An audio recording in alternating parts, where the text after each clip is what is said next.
ഇപ്പോൾ മന്ത്രി അദ്ദേഹം പറഞ്ഞ ക്രൈസ്തവ ബിഷപ്പുമാർക്ക് അധിക്ഷേപകരമായി തോന്നിയ പരാമർശം അത് പിൻവലിച്ചു. അതേസമയം അദ്ദേഹം പറഞ്ഞ വിഷയത്തിന്റെ മർമ്മത്തിൽ ഉറച്ചു നിൽക്കുകയും ചെയ്യുന്നുണ്ട്. അതായത് രാജ്യത്തെ ന്യൂനപക്ഷങ്ങൾ പീഡിപ്പിക്കപ്പെടുന്നു എന്ന കാര്യം ഇങ്ങനെ ഒരു സന്ദർഭത്തിൽ പ്രധാനമന്ത്രിയുടെ മുൻപിൽ അദ്ദേഹത്തിന്റെ മുഖതാവിൽ പറയണമായിരുന്നു എന്ന കാര്യത്തിൽ അദ്ദേഹം ഉറച്ചു നിൽക്കുന്നുണ്ട്. ആ കാര്യത്തിൽ കോൺഗ്രസിന് വിയോജിപ്പുണ്ടോ? ഇല്ല, അക്കാര്യത്തിൽ വിയോജിപ്പില്ല. പക്ഷേ ഇവിടെ പ്രശ്നം സജി ചെറിയാൻ ഉപയോഗിച്ച പദങ്ങളായിരുന്നു. അത് നേരത്തെ ഇവിടെ അച്ഛൻ സൂചിപ്പിച്ച പോലെ അത് മാപ്പ് പറഞ്ഞാൽ മാത്രം അദ്ദേഹത്തിന് തലയൂരാം.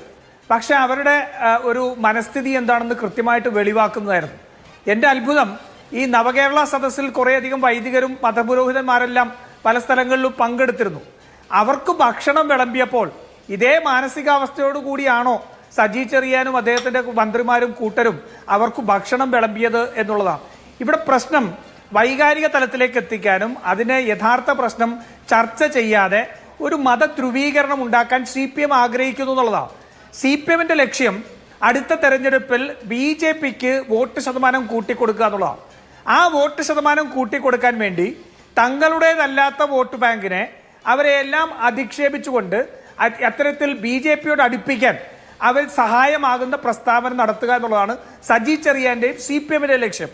അതുകൊണ്ടാണ് 75ഓളം മേലെ ക്രിസ്തീയ സംഘടനകൾ ചേർന്നുകൊണ്ട് ജന്തർ മന്ദറിൽ ഈ മണിപ്പൂർ ഉൾപ്പെടെയുള്ള ക്രിസ്ത്യൻ മതവിഭാഗങ്ങൾക്കെതിരെ നടക്കുന്ന ആക്രമണത്തെ പിന്തുണയ്ക്കാതെ അല്ലെങ്കിൽ അതിനെക്കുറിച്ച് ചർച്ച ചെയ്യാതെ ഇരിക്കുകയും ഏതെങ്കിലും ചില വൈദികർ പ്രധാനമന്ത്രി വിളിച്ച ഒരു പരിപാടിയിലേക്ക് പോകുന്നത് സംബന്ധിച്ച് അത് മറ്റൊരു തരത്തിൽ വിവാദമാക്കാൻ ശ്രമിക്കുന്നതും ഈ രാഷ്ട്രീയം പയറ്റുന്നതിന്റെ ഏറ്റവും വലിയ ഉദാഹരണമാണ്.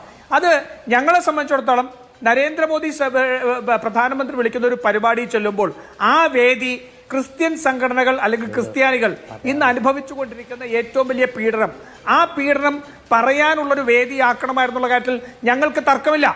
അവിടെ ആ വേദിയാക്കി അത് ഉപയോഗപ്പെടുത്തിയില്ലെങ്കിൽ ആ സമുദായത്തോട് ചെയ്യുന്ന ഒരു നീതികേടായിരിക്കും എന്നുള്ള കാര്യത്തിൽ ഞങ്ങൾക്ക് തർക്കമില്ല. പക്ഷേ അത് ഈ പോരാട്ടത്തിന്റെ മറ്റുള്ള ഇപ്പൊ പീറ്റർ മച്ചാഡോ ഉൾപ്പെടെ ഏറ്റവും വലിയ ബിഷപ്പ് പീറ്റർ മച്ചാഡോ ഉൾപ്പെടെ ഏറ്റവും വലിയ നിയമ പോരാട്ടം നടത്തിക്കൊണ്ടിരിക്കുന്നതാണ്. ക്രിസ്തീയ സമുദായം മുഴുവൻ ചെറുത്തുനിൽപ്പ് നടത്തുന്നതാണ്. അവിടെ ചില സ്ഥാപിത താല്പര്യം വെച്ചുകൊണ്ട് റബ്ബറിന് വില കിട്ടിയാൽ BJPക്ക് MP ഉണ്ടാക്കി കൊടുക്കാം എന്നൊക്കെ പറഞ്ഞവരുണ്ട്. പക്ഷെ അവർ തന്റെ കാലത്തിന്റെ ഇതിൽ അവർക്ക് തിരുത്തേണ്ടി വന്നു. അങ്ങനെ BJP നടത്തുന്ന സംഘപരിവാർ നടത്തുന്ന ക്രിസ്തീയ മിഷനറിക്ക് നേരെയുള്ള ആക്രമണങ്ങൾക്കെതിരെ അവർ ശക്തമായ നിലപാടെടുക്കുമ്പോൾ ആ നിലപാടിനെ ശക്തിപ്പെടുത്തുകയാണ് വേണ്ടത്.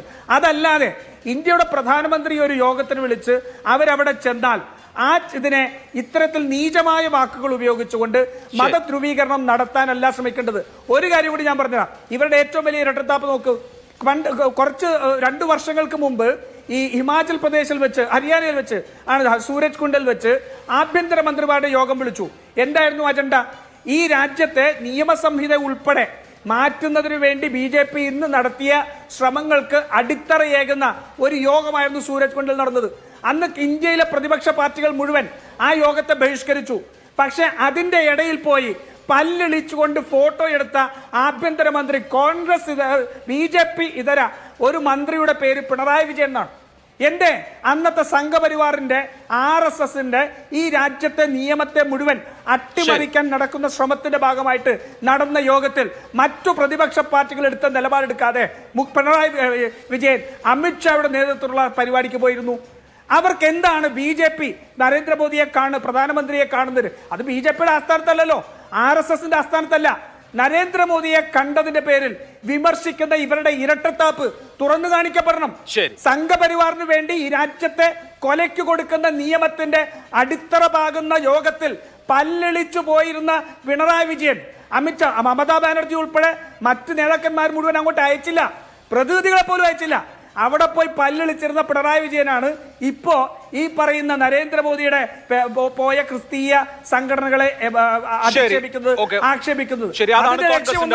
അതിന്റെ ലക്ഷ്യം ക്രിസ്തീയ സമുദായത്തെ BJP അവരുടെ വോട്ട് ശതമാനം വർദ്ധിപ്പിച്ചു കൊടുക്കുന്നതാണ് കോൺഗ്രസിന്റെ ചോദ്യം.